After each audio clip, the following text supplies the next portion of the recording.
Rise and Shine, A Challah-Day Tale by Karen Ostrove, illustrated by Kimberly Scott. Car-Ben Publishing. Sammy and Sophie were spending the day up in the attic, a fun place to play. As Sophie tried on an old apron, she found a crumpled up paper that fell to the ground. What are these letters? Hey, what does it say? Sophie tried turning it every which way. It looks like a language from long, long ago. Let's show Grandma Gert. I'm sure she will know. Sweet Grandma Gert and her sister Aunt Jenny live at Shalom House with great Uncle Benny and a crusty old fellow called Grumpy Old Ned who won't ever smile. He just grumbles instead. Where is our grandma? They asked at the door. It's exercise day, so she's on the third floor.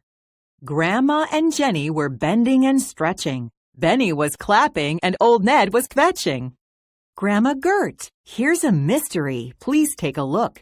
We've never seen writing like this in a book. The writing is Yiddish, and this is my guess. It's a recipe written by my Grandma Bess. The group gathered round and agreed that they could read the old Yiddish and soon understood the directions, and clutching the paper they ran into the kitchen to find a big pan. Grandma Gert's glasses were perched on her nose.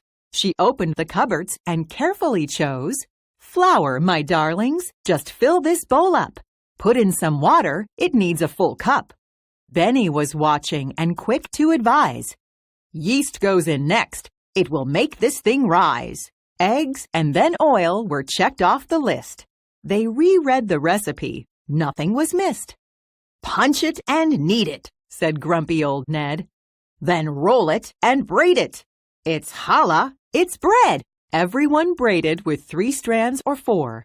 Sophie and Sammy tried braiding with more. Brush on a glaze because this challah needs a finishing sprinkle of sesame seeds. Cleaning the kitchen, they made it crumb-free.